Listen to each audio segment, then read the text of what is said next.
السلام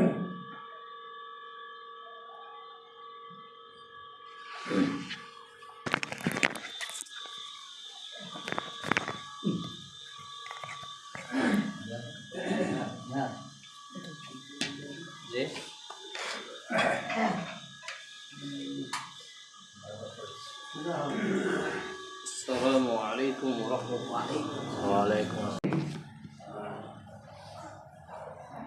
السلام عليكم ورحمة الله. إن الحمد لله نحمده ونستعينه ونستغفره ونعوذ بالله من شرور أنفسنا ومن سيئات أعمالنا. من يهده الله فلا مضل له ومن يضلله فلا هادي له. ونشهد أن لا إله إلا الله وحده لا شريك له. ونشهد أن محمدا عبده ورسوله.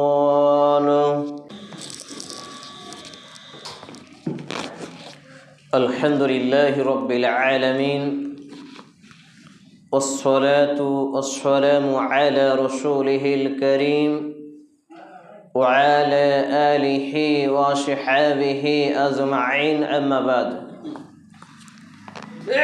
قال الله تعالى في كلامه المجيد والفرقانه الحميد: أعوذ بالله السميع العليم من الشيطان الرجيم. যাবতীয় প্রশংসা, গুণগান, গুণকীর্তন, হামদুসান একমাত্র আল্লাহ রাব্বুল আলামিনের জন্য, যিনি এক ও একক, ওয়াহদাহু লা শারীক, খালিক এবং মালিক। যে আল্লাহ রাব্বুল আলামিনের প্রশংসার ধারা শেষ করা অসম্ভব, তারই প্রশংসা করত আন্তরিকতার সাথে একযোগে একসঙ্গে আল্লাহ রাব্বুল আলামিনের প্রশংসা করত ছোট্ট একটি ভাষা পাঠ করি। আসুন আমরা উচ্চস্বরে বলি আলহামদুলিল্লাহ। অতঃপর অসংখ্য দরুদ ও সালাম, শান্তি ধারা বিরসিত হোক আখিরি নবী নবী রাহমাতুল লিল আলামিন মা আমিনাল মুরদুলাল মুহাত্তা মহাপুরুষ মুহাম্মাদুর রাসূলুল্লাহ পরি সাল্লাল্লাহু আলাইহি ওয়াসাল্লামের প্রতি। আমরা বলি আল্লাহুম্মা সাল্লি আলাইহি আল্লাহুম্মা বারিক আলাইহি সাল্লাল্লাহু তাআলা আলাইহি ওয়াসাল্লাম। আনা তালিবুল ইলম, আমি একজন ইসলামের ছাত্র হিসাবে আজকে 27 জুমাদাস শানি 1447 হিজরি 19 ডিসেম্বর 2025 এবং 4 পৌষ 1432 বঙ্গাব্দতে আমরা অবস্থান করছি। আজকের জুমার খুতবার মওজু, আলোচনার বিষয় হলো সুশিক্ষা না অর্জনই যুব সমাজ এবং মুসলিম সমাজ অধঃপতন, অবক্ষয় বা ধ্বংসের মৌলিক কারণ।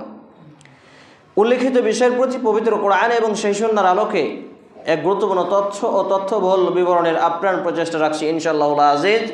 ওয়া মা তৌফিক ইল্লা বিল্লাহ, আলাইহি তাওয়াক্কালতু ওয়া ইলাইহি উনীব। সুশিক্ষা বা দ্বীনি শিক্ষা বা ধর্মীয় শিক্ষা, যার মধ্য দিয়ে পুরো ইসলামটা টিকে রয়েছে, যার মধ্য দিয়েই আমরা নিজেদেরকে মুসলমান পরিচয় দিতে পারি, যার মধ্য দিয়েই আজকে আমরা নিজেদেরকে মুসলিম পরিচয় দিয়ে এই মসজিদে জুমার দিনে জুমার খুতবায় আমাকে কিছু বলার এবং আপনাকে শ্রবণ করার আল্লাহ রাব্বুল আলামিন এক বিশেষ নিয়ামত দান করেছেন। আর যার দরুন ধরেই আমরা আজকে আব্দুল্লাহ, আব্দুল সাত্তার, আব্দুল গাফফার, আব্দুল হালিম বিভিন্ন মুসলিম নামকরণে আমাদের নাম মুসলিম হয়েছে বা পরিচয় দিয়ে থাকি। আসলে একটা সময় ছিল যে সময়টাতে শিক্ষায় সু এবং শিক্ষায় কু বলে কোনো ব্যাপার ছিল না। শিক্ষা মানে শিক্ষাই ছিল, কিন্তু শিক্ষার নামে যখন জালিয়াতি শুরু হলো, শিক্ষিত লেভেল নিয়ে ডিগ্রিধারী ব্যক্তিরা যখন অন্যায় অপকর্ম রাহাজানিতে যুক্ত হলো, ঠিক তেমনইভাবে যেমনভাবে ঘিয়ের সঙ্গে ডালডা মেশানো, দুধের সঙ্গে পানি মেশানো এবং সরিষার তেলে ভেজাল মেশানো, পরীক্ষণে যখন এগুলোকে, এইসব পণ্যকে খাঁটি শব্দ ব্যবহার করতে বাধ্য হলো, অনুরূপভাবে আমরাও শিক্ষার মধ্যে শিক্ষা ইস্যু অর্থাৎ পিওর এডুকেশন এবং ব্যাড এডুকেশনে পার্থক্যকরণ করতে বাধ্য হয়েছি। একটা সময় ছিল যে সময়টাতে মানুষ master, doctor, barrister, professor, engineer যে যাই ছিল তার মধ্যে মানবিকতা ছিল, তার মধ্যে ধার্মিকতা ছিল, তার মধ্যে ন্যায় ইনসাফ ছিল। কিন্তু এখন দেখি তার উল্টো, যে যত বড় শিক্ষিত সে তত বড় বাটপার, সে তত বড় চোর ডাকাত, সে তত বড় লুটেরা, শুধু পকেট গরম ভুটি গরম এ নিয়ে ব্যস্ত। তাই আমরা এটাকে দুই ভাগে বিভক্ত করেছি, একটা হচ্ছে পিওর এডুকেশন অর্থাৎ সুশিক্ষা, একটা হচ্ছে ব্যাড এডুকেশন যেটা হচ্ছে কুশিক্ষা। সুশিক্ষা হলো ওহীভিত্তিক শিক্ষা, সুশিক্ষা হলো কোরআন এবং সুন্নাহ ভিত্তিক শিক্ষা, যা নাজিল হয়েছে বিসমিল্লাহর বা থেকে মিনাল জিন্নাতে অন্নাসের সিন পর্যন্ত এবং নবী মুহাম্মদুর রাসূলুল্লাহ সাল্লাল্লাহু আলাইহি ওয়াসাল্লামের 23 বছরের জীবনীতে প্রত্যেকটা সুন্নাহ, প্রত্যেকটা সহিহ হাদিস যার মধ্যে রয়েছে সুশিক্ষা নিমজ্জিত। সুশিক্ষা এটা এতটাই এ সমাজে প্রয়োজন। আমরা যদি যুবকদের দিকে দেখি যে ইসলামের ইতিহাসে যুবকদের অবদান সব থেকে বেশি। ইসলাম বিজয় লাভ করেছে, পরিপূর্ণতা লাভ করেছে, আমার আপনার পর্যন্ত এসে পৌঁছিয়েছে, আমি এবং আপনি মুসলিম পরিচয় দিতে পারছি, এটা মূলত এই যুবকদের অবদানের একটি ফল। উদাহরণস্বরূপ ইসলামের প্রথম শহীদ সুমাইয়া রাদিয়াল্লাহু তাআলা আনহা মহিলা ছিলেন, তারপর তার সন্তান। এইভাবে আমরা যদি ইসলামের ইতিহাসকে ঘাটাঘাটি করি, খোলাফায়ে রাশেদার যুগ থেকে শুরু করে নবী মুহাম্মদুর রাসূলুল্লাহ সাল্লাল্লাহু আলাইহি সাল্লামের সময়কাল আর সেই সময় তার সঙ্গী সাথীদের দিকে, যে এক একজন সাহাবী নিজের বাসর রাত ত্যাগ করেছেন কিসের জন্য? এই সুশিক্ষা সমাজে প্রতিষ্ঠা করার জন্য। দিন ইসলামটাই মূলত হচ্ছে সুশিক্ষা অর্থাৎ পিওর এডুকেশন। আর এই এডুকেশনকে বিশ্বব্যাপী মানবতার খাতিরে দুনিয়া এবং আখিরাতে মানুষকে সঠিক পথের দিশা দিতে তাদের গাইডলাইন হিসেবে আল্লাহ রাব্বুল আলামিন প্রথম যে আয়াহ রিলিজ করেছিলেন সেটিও কিন্তু এই পিওর এডুকেশন অর্থাৎ শিক্ষা দিয়ে। আল্লাহ রাব্বুল আলামিন যে আয়াতে কারিমা নাজিল করেছিলেন, 5টি আয়াতে কারিমা আমি আপনাদের সামনে দ্বিতীয় খবর পরে পাঠ করেছি। এটি রয়েছে কুরআনুল কারীম, সূরা আল আলাক 96 নম্বর সূরা 30তম পারা 603 নম্বর পৃষ্ঠা, আয়াত নম্বর 1 থেকে 5। আল্লাহ রাব্বুল আলামিন এই প্রথম 5টি আয়াত নাজিল করলেন। ইতিপূর্বে কুরআনুল কারীমের কোনো শব্দ, কোনো লফজ, কোনো একটা লাইন পর্যন্ত অবতীর্ণ করেননি। এ কথা বলার পূর্বে সেটা ছিল কি? ইকরা।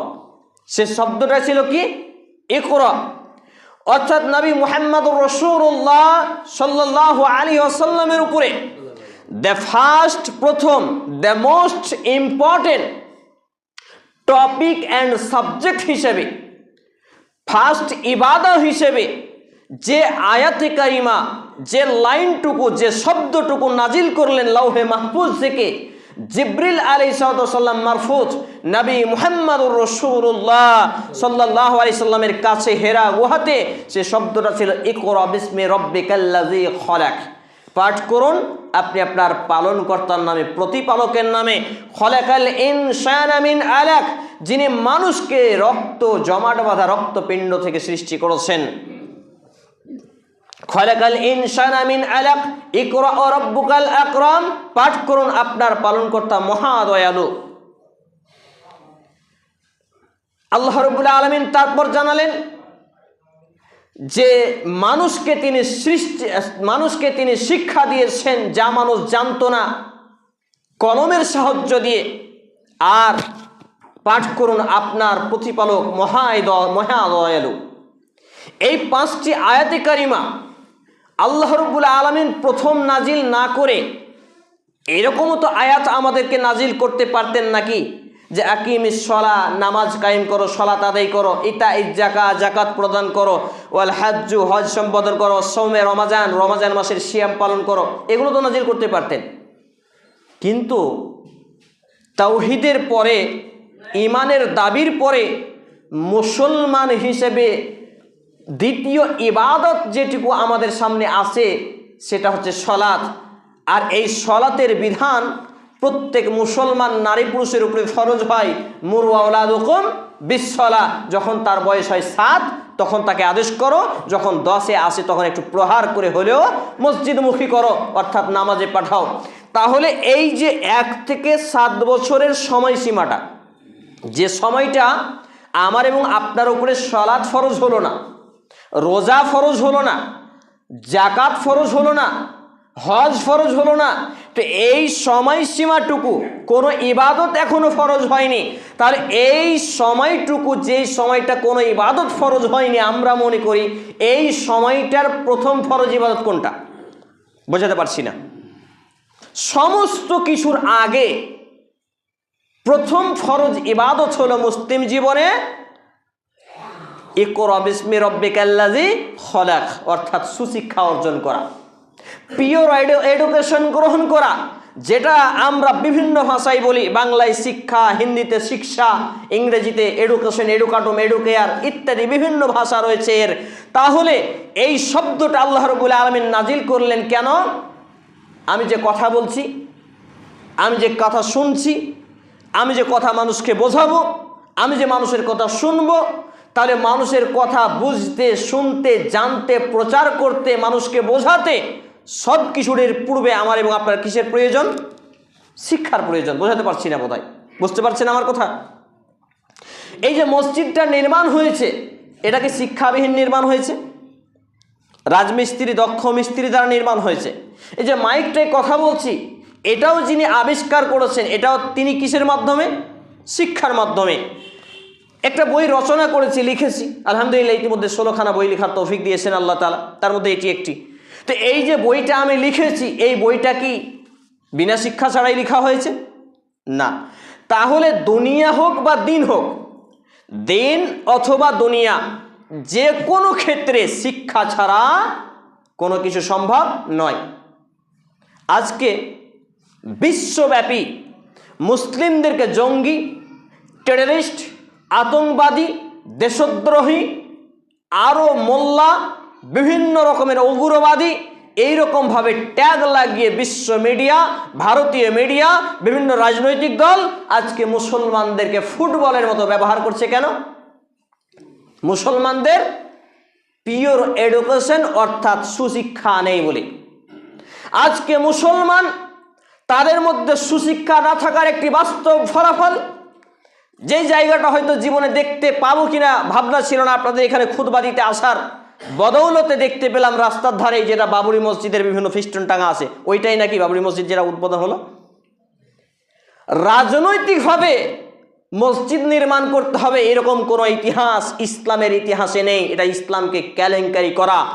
কিন্তু রাজনৈতিক ফায়দা লুটার জন্য আবেগী মুসলিম, নামধারী ধর্মীয় জ্ঞানহীন জাহেল মুসলিম, বারে বেটা ছেলে তো যাচ্ছে যাচ্ছে, বেটি ছেলেগুলো মাথায় করে ইট নিয়ে যাচ্ছে, আর বেটি ছেলেগুলো মাথায় ইট নিয়ে যাচ্ছে তো যাচ্ছে, তাদের এই দিক থেকে এই দিক বিভিন্ন অঙ্গ প্রত্যঙ্গ প্রদর্শন হচ্ছে মিডিয়ার সামনে। লা হাওলা ওয়ালা কুওয়াতা ইল্লা বিল্লাহ। এটা কিসের ফলাফল? সুশিক্ষা বা দ্বীনি শিক্ষা না গ্রহণের ফলাফল। একই রকম ভাবে এই মসজিদ নির্মাণ হবে নবীদের নামে, এই মসজিদ নির্মাণ হবে সালাফে সালেহিনের নামে, কিংবা এই মসজিদ নির্মাণ হবে সাহাবায়ে কেরামের নামে, কিংবা মসজিদ নির্মাণ হবে মুহাম্মদ সাল্লাল্লাহু আলাইহি সাল্লামের নামে, কিংবা মসজিদ নির্মাণ হবে আবু বকর, ওমর, উসমান, আলী খোলাফায়ে রাশেদার নামে রাদিয়াল্লাহু তাআলা আনহুম আজমাইন। কিন্তু এই মসজিদ কোথাকার তার নামে মসজিদ নির্মাণ। আবেগী জাতি, বাড়ির পাশে একটা লোক 3 বেলা খেতে পায় না, 2 টাকা হয়তো দান দেয় না, তার মা বাপকে হয়তো ঠিক মতো খেতে দেয় না, আর এ জাতি হাজার হাজার টাকা, লক্ষ লক্ষ টাকা এই বাবরের নামে মসজিদ করার জন্য, রাজনৈতিক ফায়দা লুণ্ঠন করার জন্য, ইসলামকে কেলেঙ্কৃত করার জন্য, বাংলার মুসলমানদেরকে ধ্বংস করার জন্য, কোণঠাসা করার জন্য এরা আজকে এইভাবে কি করছে? দান করছে। যে দান হচ্ছে লৌকিকতা। আর জানেন যে লৌকিকতা হচ্ছে শিরকে খাফি বা লুকায়িত রিয়া, লোক প্রদর্শনে ইবাদত মানুষকে জাহান্নামে নিয়ে যায়। জাতি কতটা অজ্ঞ, মূর্খ, জাহেল, ভণ্ড হলে এই জাতীয় কর্মকাণ্ডতে অংশ নিতে পারে। আর বিভিন্ন যখন বক্তারা, আলেমরা এটাকে বলে, তাদেরকে হুমকি দেয়। আমি তো চ্যালেঞ্জ দিয়েছি 427তম মসজিদে খুতবা, আপনার এখানে চ্যালেঞ্জ করেছি আমি, আরে আমাকে তুমি কি জেলে ভরবে রে ভাই, আমি তো এমনিতেই জেলে আছি। দেখবেন হাদিস বলছে আর দুনিয়া সিজনুল মুমিন ওয়া জান্নাতুল কাফির। আবু হুরায়রা রাদিয়াল্লাহু তাআলা তিনি বলছেন দুনিয়া হচ্ছে মুমিনদের জন্য জেলখানা আর কাফিরদের জন্য জান্নাত স্বরূপ। আরে আমি তো মুমিন হতে চাই রে ভাই, আমি গান শুনতে পাবো না, দাড়ি কাটতে পাবো না, মিথ্যা বলতে পাবো না, নামাজ ছাড়তে পারবো না, হারাম খেতে পারবো না, বেটি ছেলেকে অবৈধভাবে দেখতে পাবো না, তাই বিভিন্ন ক্ষেত্রে তো আমি জেলখানায় বন্দি আছি। তুমি আমাকে দ্বিতীয়বার জেলে দিবে কি করে? আমি তো জেলেই আছি, তুমি আবার হুমকি দাও। তোমার হুমকিকে আমি হাবিবুল্লাহ ভয় করি না। সম্মানিত উপস্থিতি ভাই এবং বন্ধুগণ, আমি মুসলিম চিররণবীর মরণকে করি না ভয়। মরলে শহীদ, বাঁচলে গাজী, আমার উভয় সমান। আমার জেল যতটুকু, আমার সেল ততটুকু, আমার বেঁচে থাকা যতটুকু, আমার মরে যাওয়া ততটুকু, কোনো পরোয়া করি না। শুধু পরোয়া করি আমার ঈমান যদি ঠিক থাকে, আমাকে যদি শত শত টুকরো করে দেওয়া হয়, আমার কোনো পরোয়া নেই। আমাকে যদি লাইফ টাইম জেলে ভরে দেওয়া হয়, আমার কোনো পরোয়া নেই, কারণ আমি মুসলিম চিররণবীর মরণকে করি না ভয়। মরলে শহীদ, বাঁচলে গাজী, আমার উভয় সমান।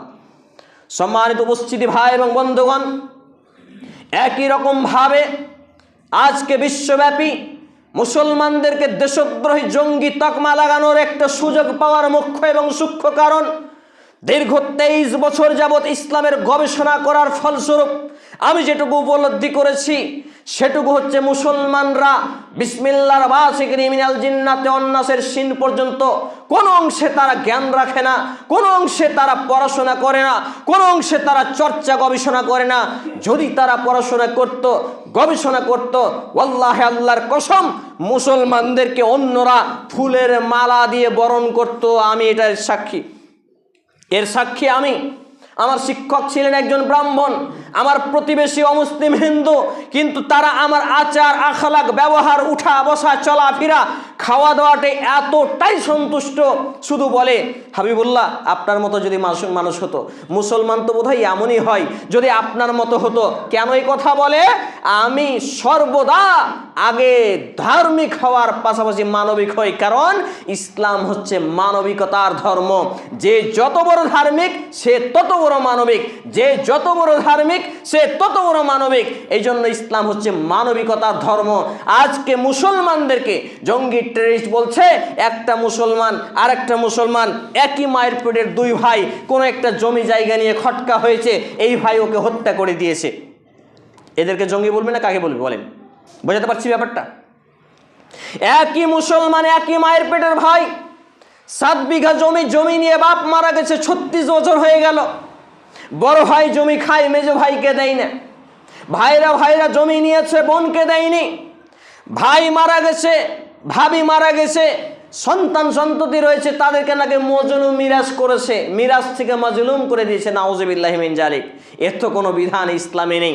তাহলে এইভাবে যেই মুসলমানরা নিজের জাতির মধ্যে ইনসাফ কায়েম করতে পারে না, নিজেদের ব্যক্তিগত জীবন, পারিবারিক জীবন, সামাজিক জীবনে ইসলাম কায়েম করতে পারে না, এই জাতীয় মুসলমানদের জন্য আজকে মুসলমান কলঙ্কিত।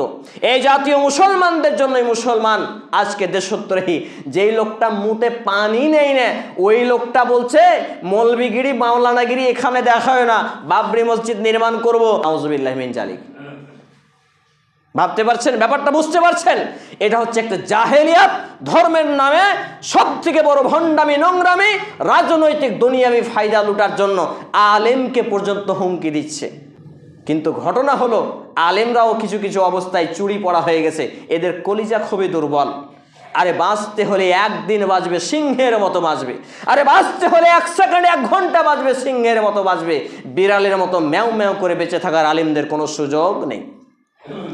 আজকে বিশ্বব্যাপী মুসলমান লাঞ্ছিত, পদদলিত, অপমানিত হওয়ার, যুব সমাজ, মুসলিম সমাজ ধ্বংসের দ্বার প্রান্তে পৌঁছে যাওয়ার, অধপতনের অধতলে পৌঁছে যাওয়ার মৌলিক একটি কারণ আপনাকে দেখাই। সেটা হচ্ছে ধর্মীয় শিক্ষা না থাকার ফলে। এটা তো মসজিদ নাকি? যারা হাঁটু গেড়ে বসে আছেন হাঁটু ছেড়ে দেন। জুমার দিনের বসার নিয়ম সুন্নাহ বিরোধী, রুলস অফ ল, সিস্টেমেটিক বিরোধী হচ্ছে হাঁটু গেড়ে বসা, হেলান দিয়ে বসা ইত্যাদি। ভর করে বসা, এগুলো বসা যাবে না। প্রত্যেক জায়গায় বলি, আপনাদের এখানে সময় সংকীর্ণর জন্য বলার সুযোগ হয়নি। এই মসজিদে সুগন্ধি ব্যবহার করা হচ্ছে সুন্নাহ। শুধু শুক্রবারের দিন একটা স্পেশালিস্ট দিন, কিন্তু শুক্রবার ছাড়া এই মসজিদে ধূপকাঠি, আতর, গোলাপ এইগুলো ব্যবহার করা সুন্নাহ হয় আপনাদের এখানে? অজু করা জায়গাটায় বসতে পারলাম না, এত পরিমাণ ধুলা। মসজিদের একজন খাদেম থাকবেন, ইমামকে দিয়ে করাবেন নয়, ইমাম কারো চাকর নয়। আর ইমাম মানে মাথার মুকুট, আমরা ইমামদের সম্মান বুঝি না।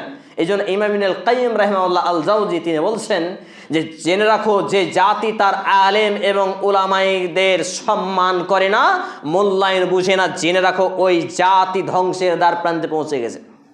বিগত 2012 সাল থেকে একটা শিক্ষা প্রতিষ্ঠান চালাই, আলহামদুলিল্লাহ ইতিমধ্যে ডজন ডজন পরিবার, ডজন ডজন যুবক, ডজন ডজন নারী পুরুষ দিনের পথে ফিরে এসেছে। আপনারা জানেন আমাদের এলাকায় বিড়ির চাষ হয়, বিড়ি বাঁধা হয়, বিড়ির আখড়া বলে এলাকাটাকে। যেই এলাকাতে বিড়ি হারাম বলার জন্য আমাকে গুলি করে মারবো বলেছিল 24 ঘন্টার মধ্যে, 10 ঘন্টা পরে পা ধরে ক্ষমা নিয়েছিল আলহামদুলিল্লাহ।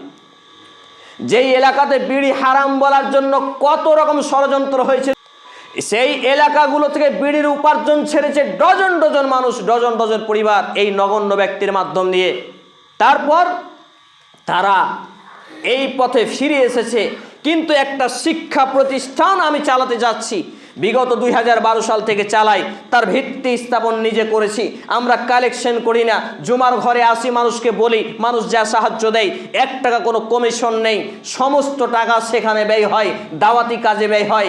কোনো ব্যক্তিকে দেখলাম না যে আমি 5 লাখ টাকা দিব। 80 লাখ টাকা না 80 কোটি টাকা, সেইটা শুনলাম। কত বড় টাকাওয়ালার একটা টাকাওয়ালা, ওই লোকটাকে খোঁজ নিয়ে দেখেন, হয়তো জাকাত দেয় না কোনোদিন, হয়তো খোঁজ নিয়ে দেখেন 5 ওয়াক্ত নামাজ পড়ে না, হয়তো খোঁজ নিয়ে দেখেন ফজরে নামাজে উপস্থিত হয় না, হয়তো খোঁজ নিয়ে দেখেন তার আত্মীয় স্বজনের অভাবেই রয়েছে, 3 বেলা খেতে পায় না, পড়াতে পারে না, চিকিৎসা করাতে পারে না, আরে বাবরি মসজিদে দান করবে। এইগুলো দেশে দাঙ্গা বাঁধানোর পাইতারা করছে এরা। এরা কখনো আদর্শ মুসলমান নয়, এরা মুসলমান প্রকৃত অর্থে হতেই পারে না। মুসলমান কখনো কোনো মানুষ তো দূরে থাক, কোনো পশু প্রাণীকে মারতে পারে না, অযথা কারণে বিড়াল, কুকুর, শিয়ালকে মারতে পারে না। হিন্দু মুসলিমের দাঙ্গা বাঁধানো তো অনেক দূরের কথা, হিন্দু মুসলিমের শত্রুতা করা তো অনেক দূরের কথা।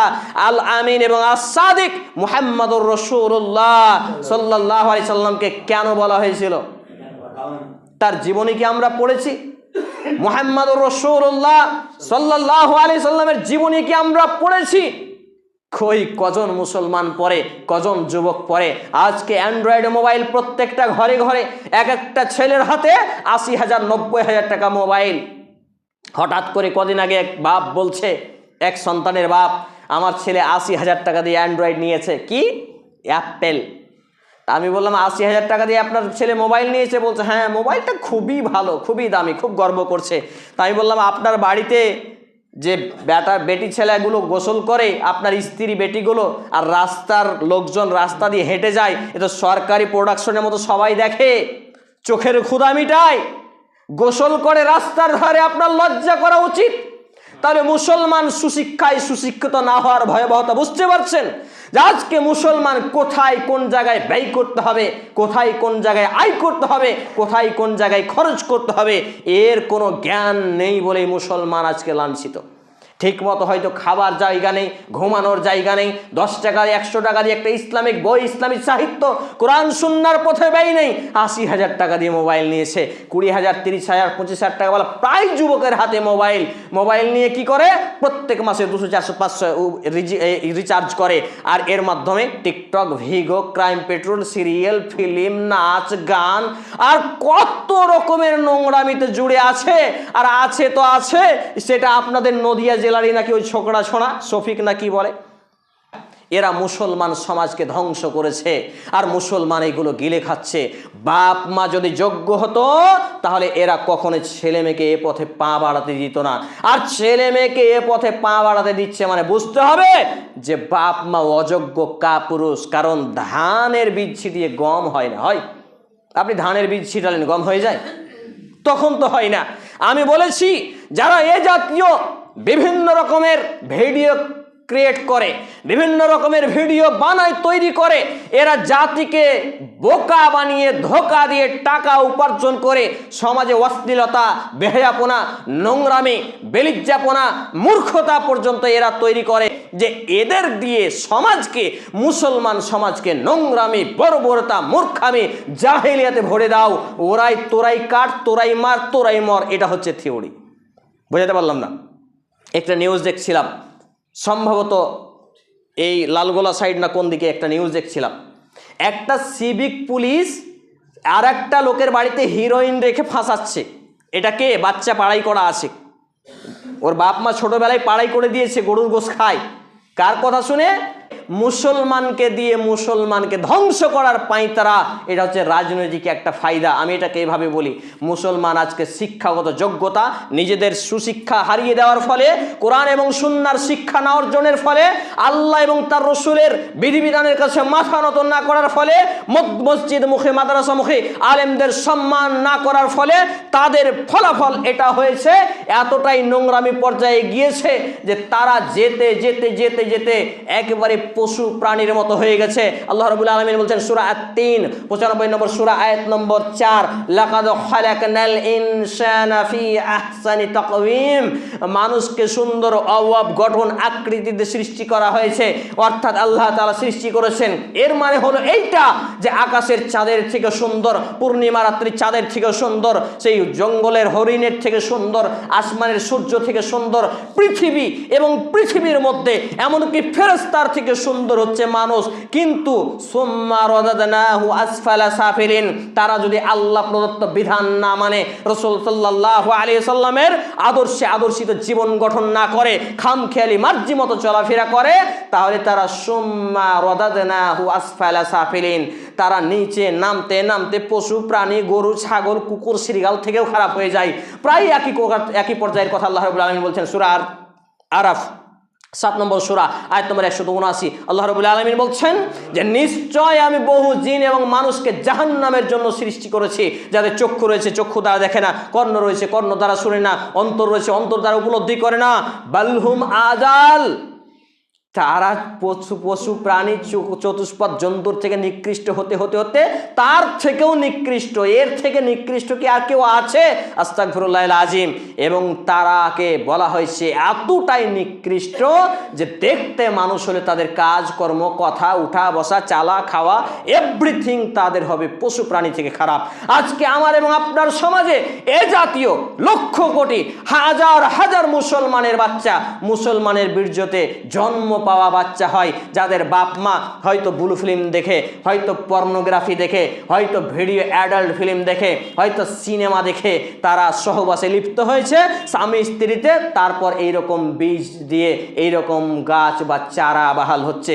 আমি বলে থাকি, যেই বাপ মা সহবাসের দোয়া না পড়ে স্বামী স্ত্রী মিলনে গেছে, ওই বাপ মায়ের পেট থেকে ভালো বাচ্চা তৈরি হবে ভাবতে পারেন?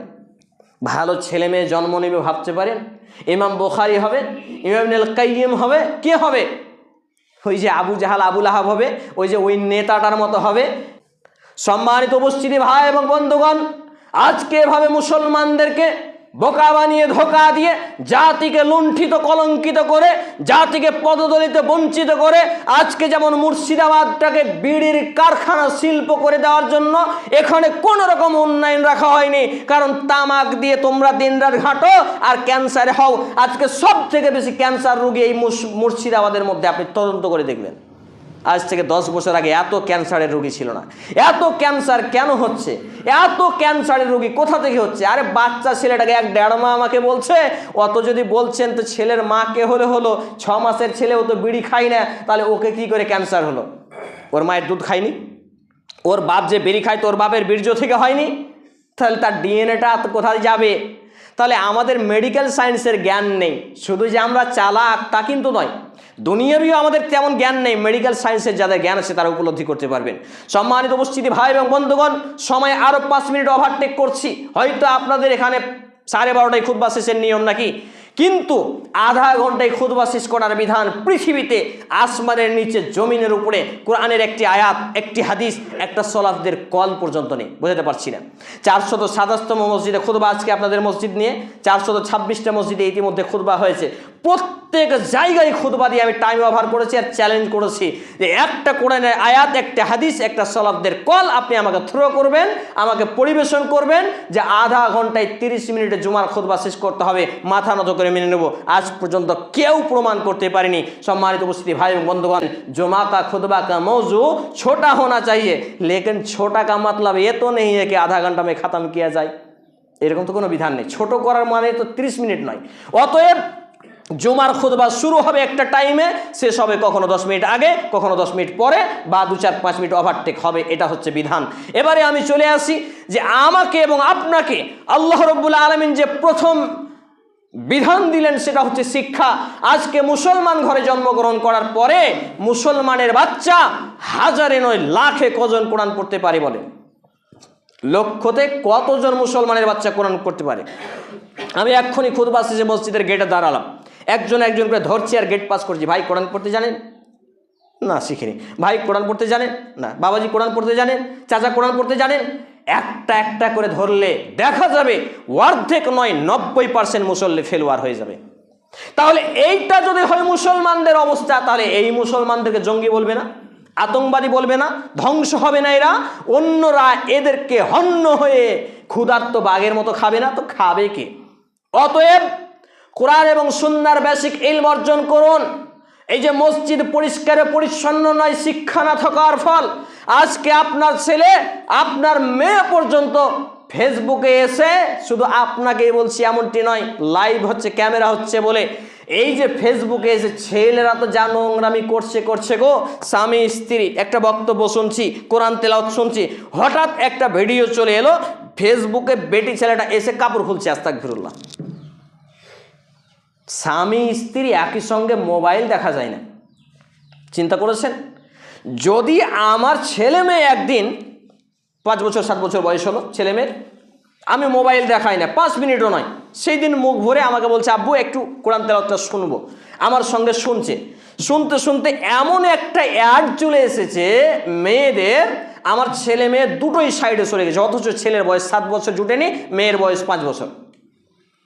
তাহলে এই যে একটা পরিবেশ পরিস্থিতি, আর এই ভাইরাস, এই অ্যাটম বম থেকে পারমাণবিক বোমার থেকে ভয়ঙ্কর এই ভাইরাস প্রত্যেক পকেটে, প্রত্যেক বাড়িতে, প্রত্যেক সদস্যের হাতে একটা করে।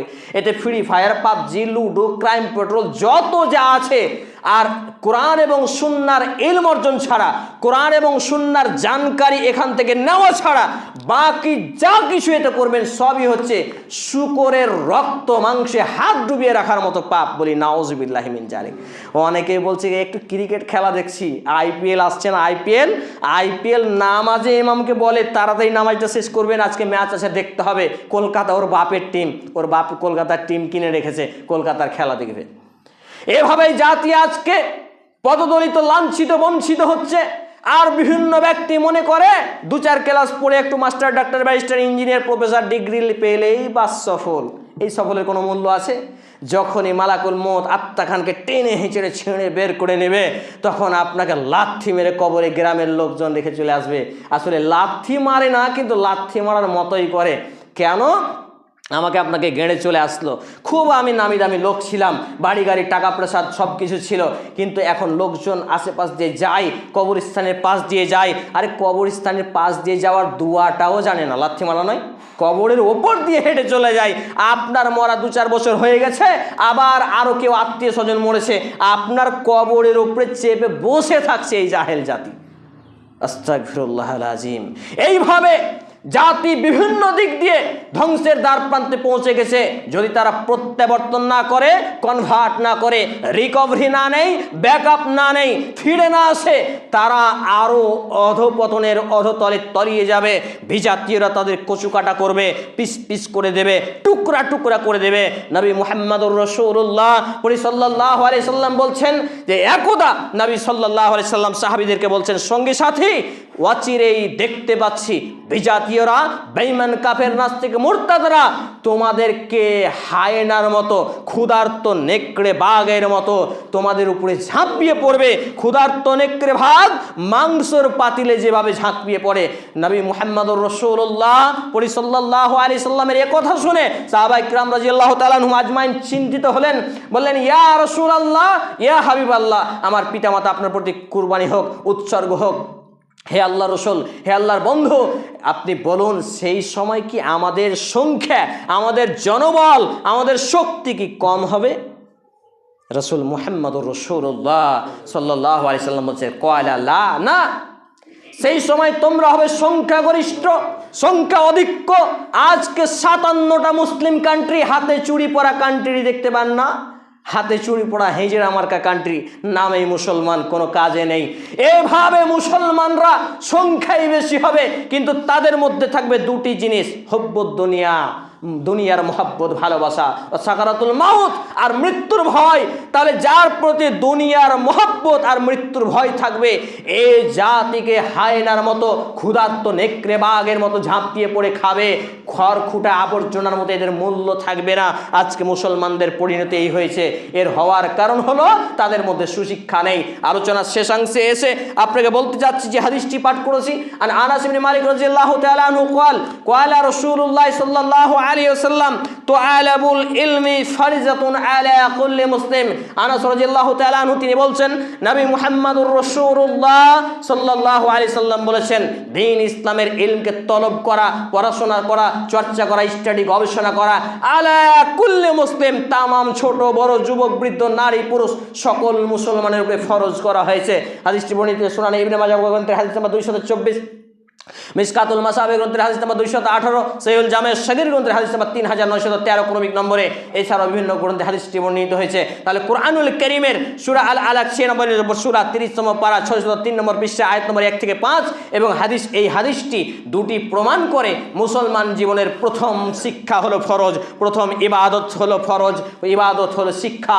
অর্থাৎ আমাকে এবং আপনাকে আলিফ বা তাসা করে কুরআনুল কারীমের শিক্ষা নিতে হবে, আলেমদের সম্মান করতে হবে, মসজিদমুখী হতে হবে, মাদ্রাসামুখী হতে হবে, কোরআন এবং সুন্নাহ ভিত্তিক ইসলামী সাহিত্য চর্চা করতে হবে, পাশাপাশি দুনিয়াবী শিক্ষা অর্জন করতে হবে বিভিন্ন ভাষায়, আর আরবি, ইংরেজি, বাংলা, ফার্সি যত ভাষা আছে সব ভাষার জ্ঞান অর্জন করতে হবে, যাতে অমুসলিমদেরকে শান্তির বার্তা দিয়ে শান্তির পথে কনভার্ট করতে পারি। এটা হবে আমাদের টার্গেট। আল্লাহ রাব্বুল আলামিন যতগুলো কথা বললাম, সমস্ত কথাগুলো আগে আমাকে, আমার ছেলে মেয়ে, স্ত্রী, পরিবার, ভাই বোন, পরিবার পরিজনকে, অপরবার উপস্থিত ভাই এবং বাবা জীবনকে সকলকে মেনে চলার তৌফিক নসিব করুন। আমরা বলি আল্লাহুম্মা আমিন।